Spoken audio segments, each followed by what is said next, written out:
Today, Ruth, we are going to talk about how fast can you gain muscle. Sounds good. Now, what this isn't then is how fast can you gain weight, No. right? Because we can all do We're that. talking about muscle, Right. not just fat. Yeah, so we can all do that. It's easy to gain weight. Of course it is. Everything Right. tastes so good. Right? So, the first thing we need to identify for this to make sense for us is what is your training age, not how old are you, Right. right? So are you coming to the gym, never trained before, or you haven't trained in the last, let's say, 5 to 10 years? Right. Okay? And if you've been doing it for 10 or 12 years, more power to you. Don't stop, Yeah. right? I'm always afraid to stop. Yeah. But so, okay, let's talk about number one. If you're coming hot off the press,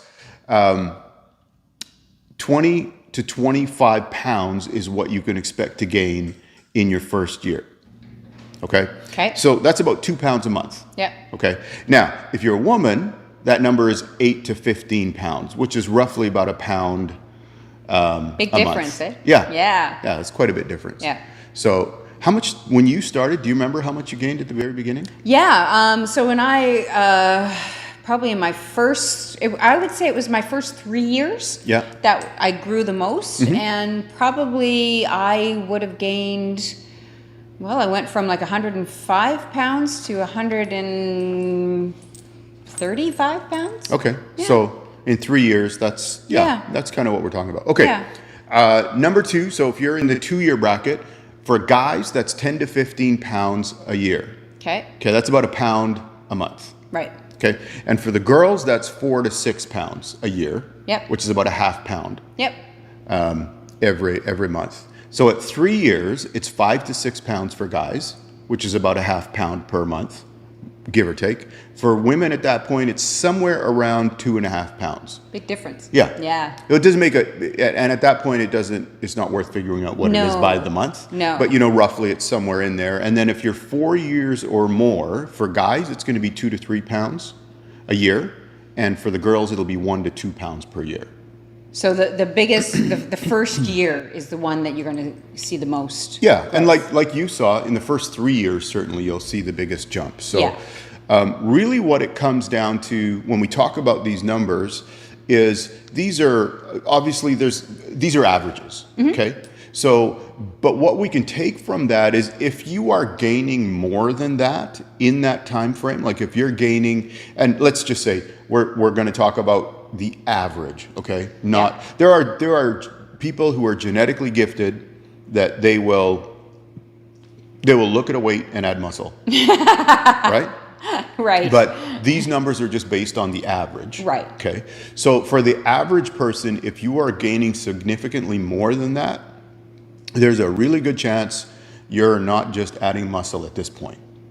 Right? Right. So as we're doing this, you need to just take that into account because it does no good for you to add muscle and then a whole bunch of fat because now you got to go back and take care of it later. And back in my personal training days, I used to tell people, a lot of times the girls I would train would come in and they wanted a number on the scale. And I would often say, okay, wrap your head around the number, but sometimes more importantly than what the number is, it's what the number consists of.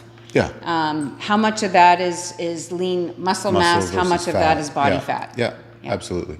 But the other part to this that's vital for this to happen properly is going to come down to training, nutrition, Yeah. and recovery. Yes. But really what this comes down to is you have to make, if this is something you say is a priority, you have to make a commitment to the whole process, right? It can't be, I'll try it for a week or 2 weeks or whatever the case might be. No. Because, here's the other thing.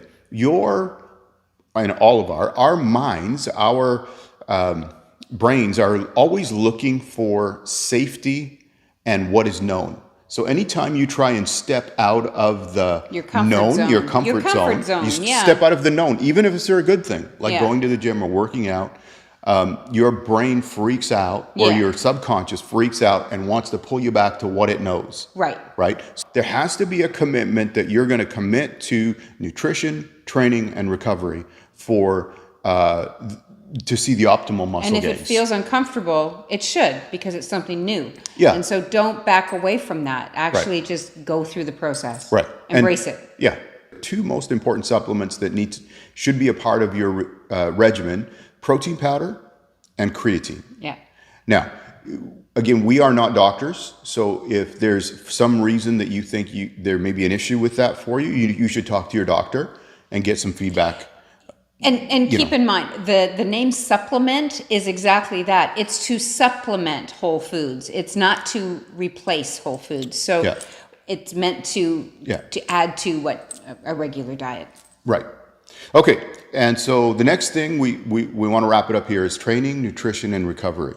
Okay. Rest. So, and as far as training goes, the big thing, if we want to get the optimal results, especially if you're starting out or going back to the gym after a long break, is the big compound movements. Yeah. So, we call them the big five, right? So it's bench press, shoulder press, chins, deadlift, and squats. Yeah. The big five. So ideally, you want to incorporate those multiple times into your workout week, okay? And especially as we age, 2 to 3 times a week is fine to do those. You have to adjust the volume. So it's not like going in and blasting away on day one so that you can, barely walk after doing your squats and deadlifts, and then you don't come back because you have to wait until you're not sore. Right. So you have to adjust and we've talked about that in different episodes, so we're not going to talk about that today. But the point is, those big compound movements are going to help build the overall mass. So that's a big one, and making sure that you have the right frequency and volume. So the 2 to 3 times a week is what we're seeing right now from the science that's coming out nowadays. So you can figure out what that looks like for you. It's got to work with your schedule and everything, right? But keep in that rest day. The recovery is really, really, really important. Yeah. And I often tell people I don't train on Sundays. Someone asked Same. me, Yeah. didn't see you in the gym on Sunday. It's like, that is my rest day. Yeah. That's probably the most important day. Yeah, 100%. I'm the same. I don't train on Sunday either. So, okay. Just from a nutrition point of view, and we've talked about this also, so I'm going to make it real short and sweet. You should be aiming for 250 to 50 calories in excess of your maintenance calorie intake. So you need to find out what that number is. How many calories do I need to consume so that I just maintain my body weight? Yeah. And then add 250 to 500 calories to that so that you can control what's being added in terms of fat versus muscle. If you don't eat enough, if you don't have enough nutrients in your body, it's hard to grab something from nothing to build from. Yeah. So there's 2 sides to that. You need to eat enough, but not too much. Right. So there's a sweet spot in there. You got to find it. Yeah. No pun intended. Right. Well, thank you all for joining us today. If you haven't, please take a sec, like and subscribe. That helps us out, and we'll see you next time. See ya.